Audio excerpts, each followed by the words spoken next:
Hey guys, yesterday I finally watched the Folly of Celestia. The Folly of Celestia, in case you guys want to know, is a fan animation that was distributed by FOB Equestria, FOB Equestria here on YouTube. And they did a follow-up live stream yesterday, kind of like a behind-the-scenes deal, talking about how it all came about, basically giving their views on the story as well.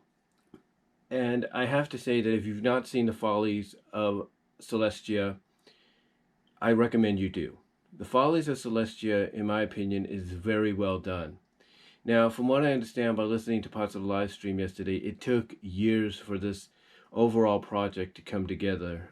Josh Scorcher, who directs and produces or co-produces it, basically had to go and get help from any part of the fandom that he could, rely on the friends that he had to kind of help him out. And the end result is something that, like I said, you have to watch and see to believe. It is so well done that it feels like you're watching a episode of Friendship is Magic, but more along the lines of a Lost episode. Now, the story is based off a fanfic by the same name. And basically, the fanfic was a lot longer. It had more characters. I think it had some OCs, like Firebrand was in there, which is Josh Scorcher's OC in the MLP community, as well as others. But for the sake of, as Josh put it in the live stream, not putting too much stress on the animators and the rest of the staff that was working on the project along with him, he decided to cut out a few things. Like, I think he said his OC was probably going to play a major part, or at least a semi-major part in the story. And they decided to kind of reduce that down and say, no, we're not going to do that. We're just going to focus on the main course, or the main core of the story. And the main core of the story is Twilight gets kidnapped by this unknown being, unknown pony, who basically has the same powers equal to her. And this unknown pony, who goes by the name of Vesper, basically has a disdain, a hatred for Celestia, because she feels Celestia is not who she says she is, that she's a witch, she's a tyrant, and that she doesn't care about any creature or any pony else but herself. And the reason she brings this up more specifically to Twilight is because she asks the one thing to Twilight that a lot of the fandom has always wondered, and that's basically what the story on both ends, the fanfic and the animation adaptation are based on, is the one question, if not the several questions, that a lot of fans have always had. And that is, does Celestia consider Twilight's feelings? Did Celestia consider Twilight's feelings about becoming a princess, about becoming the princess of friendship, becoming an alicorn? Did Celestia always keep things hidden from Twilight when she could have just easily told her, hey, this is what's going to happen. I need you and your friends to go take care of this. Basically that's what this animation does. That's what, Vesper's role in the story is to answer, or to basically ask those questions and try to get the answers. And later on we find out, a bit of spoilers here, we find out that Vesper is Twilight. And that we find out that where Vesper, aka broken down Twilight, has taken the real Twilight is another dimension, not an alternate dimension, not an alternate timeline, or anything like that, but another dimension that's very similar to the prime dimension.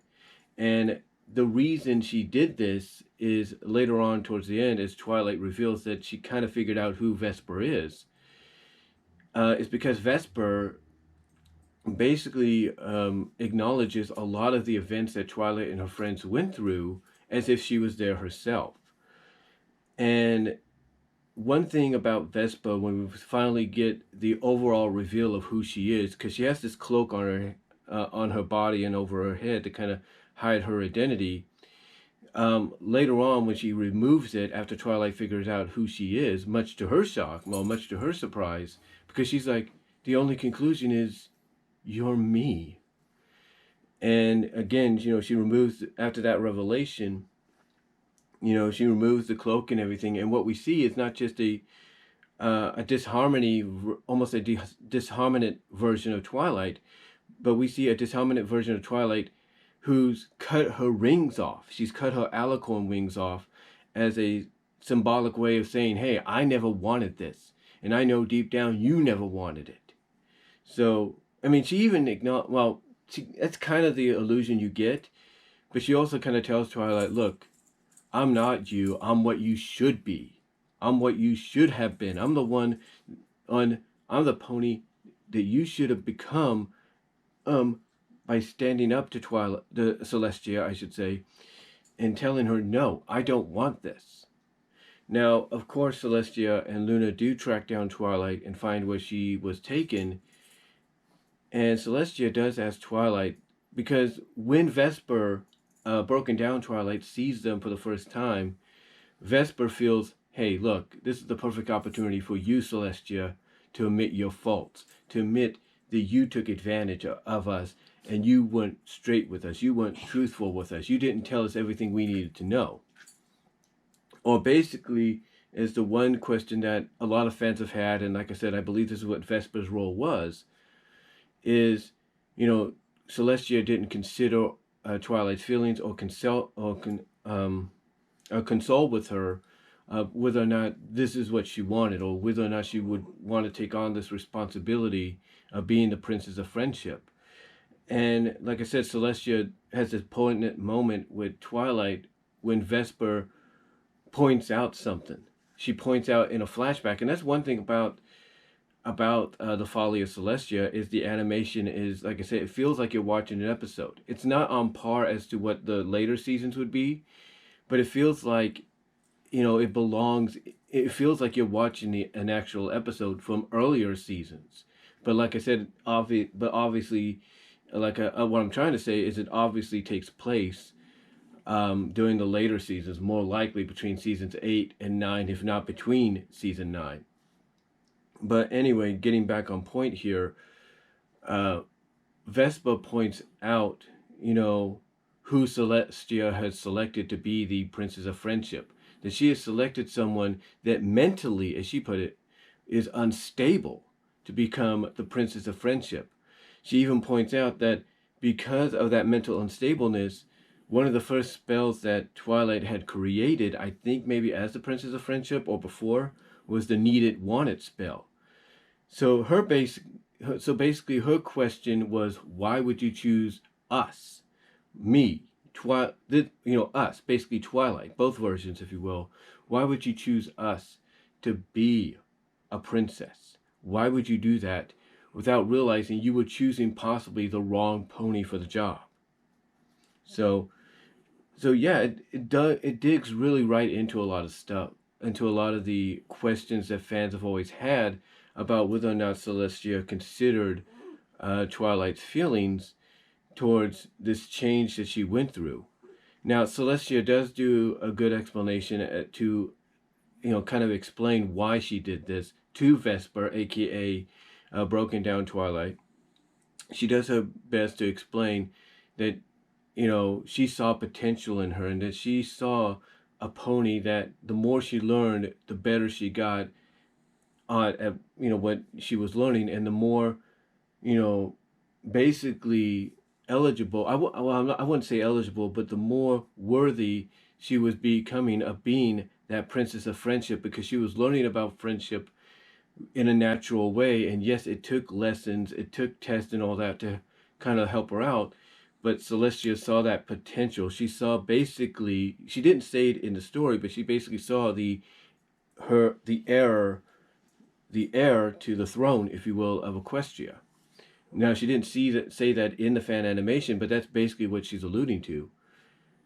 And basically, she says the 3 words that Vesper rejects. She tells Vesper, aka Broken Down Twilight, like the real Twilight, that she loves her. And that's why she always wanted the best for her. And that's why she had to go through these things, because she saw the best in her. She saw that potential. But Vesper is like so long gone that she just does not want to accept this. She does not want to hear it.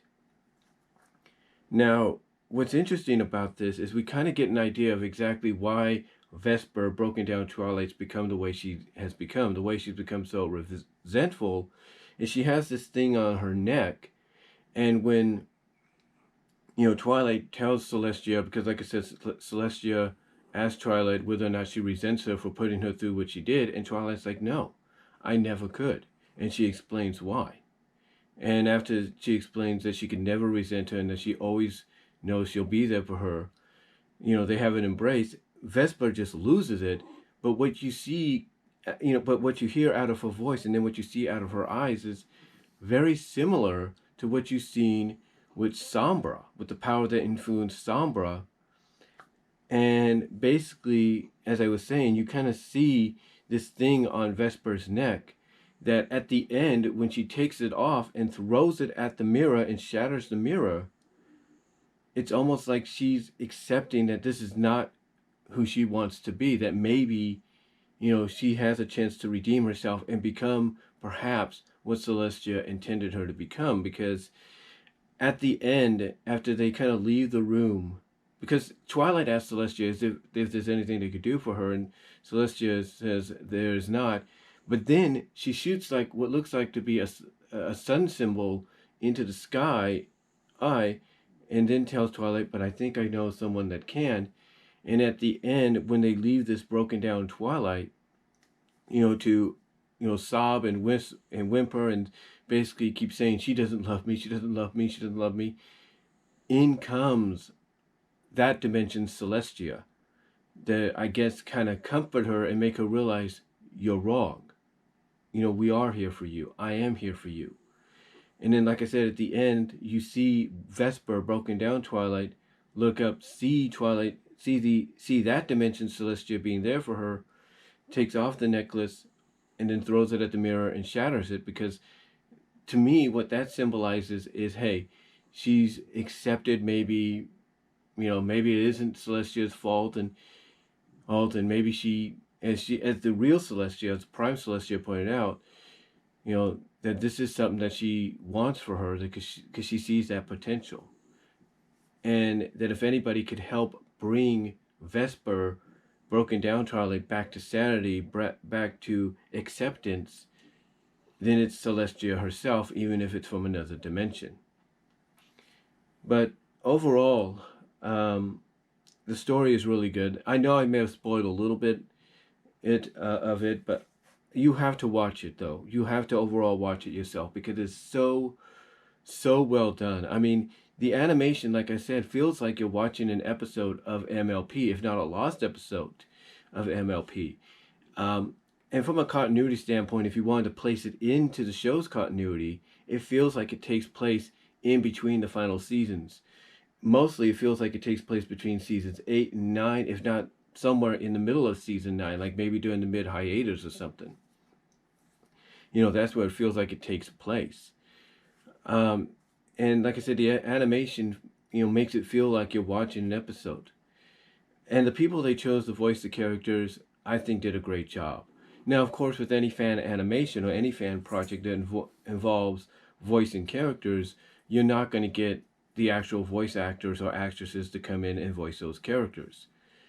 For one, you have, I can't think of her name right now, but she lives in the UK, and unfortunately they couldn't get her for the live stream yesterday. But she basically voiced Twilight and broken down Twilight in this fan animation.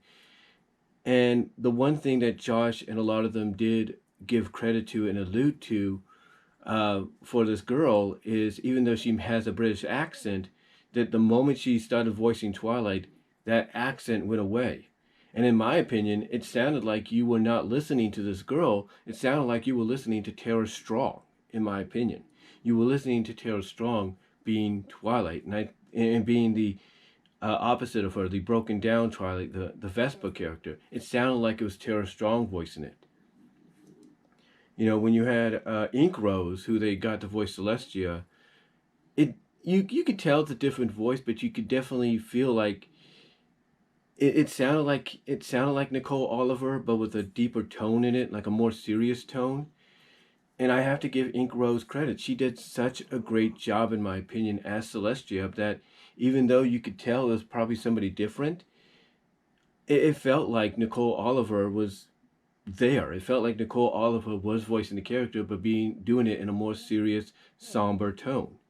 And Nicole's been known to do this. I mean, if you listen to some episodes to where Celestia has to be in this manner, has to be voiced like this, and you compare it to how she's voiced in the Follies of Celestia by Ink Rose, it feels like Nicole Oliver is voicing her and not Ink Rose. That's how good Ink Rose voicing of Celestia was. Now they also got somebody else called Scribble Productions to voice Luna, and apparently Luna was supposed to have a bigger role, but like I said earlier, Josh wanted to kind of cut back on a few things, not to put too much stress on the rest of the staff that was helping to bring this to life.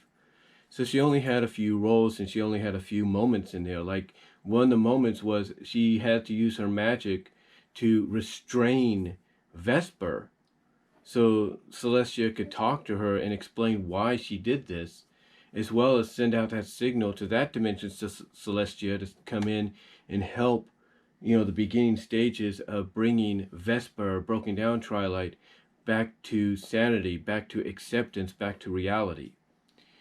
So overall, though, the voice actors or actresses they got for this, I thought did a phenomenal job.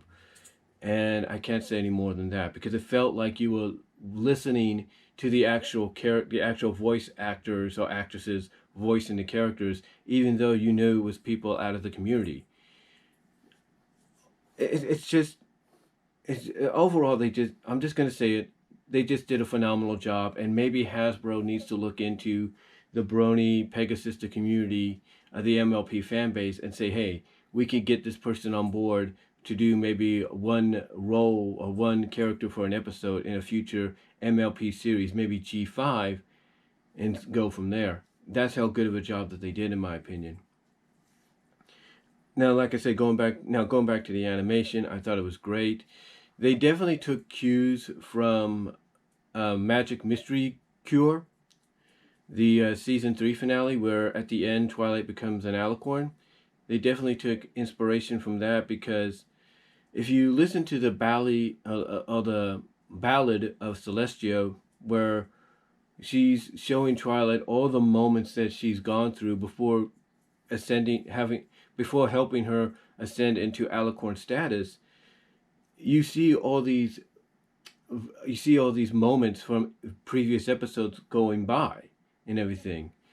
And when they would reminisce, or they would talk about previous moments throughout the series, where Twilight would go on these tests or these missions and all that Celestia would send her on, when Twilight and Vesper would talk about that, you could see the influence from the Ballad of Celestia, where you see scenes from the episodes being shown, or the key episodes they were talking about, or the key moments they were talking about in the series, as visual aid to kind of express what was going on or what was being discussed. True, they used some of the artistic chibi like characters that we've seen in fan animation as well as in the series as examples, but again, the biggest surprise to me, or the biggest animation success that they had with this, was incorporating the scenes and the moments from the series that reflected to what they were saying. And I thought that was such a great job. I thought they did such a great job on that. Overall, I can't say any more about the Folly of Celestia than I think anybody else can. And like I said, my suggestion is to go and watch this over 30 minutes, about 30 minutes, 25 seconds from when I clocked in, fan animation, and I believe you will enjoy it just as well as anybody else. It is so well done, in my opinion, that, again, it feels like you're watching an episode out of the series, but it's a lost episode. And from a continuity standpoint, feels like it takes place between seasons 8 and 9, if not somewhere in the middle of season 9, maybe during the hiatus of season 9, of basically of where it may take place is what I'm trying to say. That basically, it feels like from a continuity standpoint, as I'm trying to point out, that it takes place between seasons 8 and 9, and possibly in the middle of season 9, possibly after the mid-season finale of Between Dark and Dawn. So Overall, I do recommend watching it. I think you'll all enjoy it. It is so well done, in my opinion. And it definitely shows you that if you take your time and you want to make something look good, you want to make something feel almost legit and official, that it may take years, but the end result in the end is perfection. And I think that's what they got here. I mean, even Josh said that one of the guys that they hired to come on board and help edit this story is someone that takes their time. That it may, they may have other projects to work on, but when they get back to working on another project that they feel needs the time and effort put into it to make it look good, the end result is magnificent. So again, overall, I highly recommend watching this. I'll be honest with you, it will tug at your hearts a little bit. It will kind of get you a little swelled up, just a tiny bit, especially at the end. But overall, I would highly recommend watching it. It is so well done, in my opinion. Credit goes to everybody involved. And that's really all I can say. So check out The Folly of Equestria. You can find it at FOB Equestria or FOB Equestria. You can also watch the follow-up that they did yesterday, the live stream. It's on there as well. And if I was to rank it, I have to give it a 10 out of 10. Probably one of the best things, fan animation-wise, you're going to see. Because, like I said, it feels like you're watching an actual episode. A lost episode, that is. And from a continuity standpoint, it feels like it takes place between seasons 8 and 9, if not in the middle of season 9 after Between Dark and Dawn. So overall, check it out, guys. And that's all I'm going to say. And hats off to everybody involved. Hope to see more like this in the near future. Because if we see more of this, I guarantee you, Hasbro and whoever they get animation-wise to do the new series of MLP is going to take notice and be like, okay, if that's the kind of stories they want, or something similar to that, we're going to give it to them. So, overall, guys, check it out. And, just a bit of a side note, I think I mentioned this at the beginning. From what I can tell, just my own personal opinion, from what I can tell, it feels like that this is something that Josh Scorcher wanted to present at a convention this year, but because of what's been going on, couldn't do so. So he decided, hey, we're going to debut it on YouTube, and we'll do a follow-up later on as well, a live stream follow-up as well later on. But my opinion is, I believe Josh wanted to do this. He wanted to premiere it at a convention, but because of, like I said, what's going on right now and everything being shut down or postponed, didn't have a chance to really do so. But I hope he gets a chance to do so next year when the conventions restart. My suggestion to Josh and to Airmount and to anybody else involved, that if financially you can rent out a theater, not just a room at the Hyatt like in San Francisco, on the outskirts of San Francisco, I should say. I can't even think of the city's name. It's named right now. It's eluding me. I do apologize. But if you could, instead of renting out a room at the Hyatt during BabsCon next year, my suggestion, try to find a local theater nearby, rent it out, at least rent out one room of it, get as many people as you can in there if you can, and I think you will, because things should be better by then, and show it on that big screen. Show it on that massive big screen. And I guarantee you, if you do that, it may just be like 1 or 2 showings, but it will get the attention of someone like Hasbro. I just feel it. I just feel it will get the attention of Hasbro more so than maybe what you would do at the Hyatt. Not saying that wouldn't do it, but still, you kind of get what I'm alluding to. But yeah, overall, I feel, and I know I use that word a lot, my apologies. But I basically feel, but in the end, in conclusion, I feel that this is what Josh wanted to do. Originally, the plan was to debut it at a convention this year. Because of what's going on, that didn't happen, so they have to hold off until next year, possibly, to put it on a big screen scenario for everybody to see. But because, like I said, everything was canceled, he decided to premiere it on YouTube, and then, like I said, do the follow-up live stream, behind-the-scenes kind of deal, panel-like kind of deal yesterday. So overall, though, I highly recommend watching it. It's very well done. Like I said, it feels like, and I can't emphasize this enough, it feels like you're watching an episode of MLP Friendship is Magic, a lost episode that takes place between seasons 8, 9, and if not in the middle of season 9 after Between Dark and Dawn. So overall, guys, check it out. I think you'll enjoy it. Kudos, hats off to everybody involved, and that's all I can say. So let me know what you all think down below. Comment if you like, and I'm out.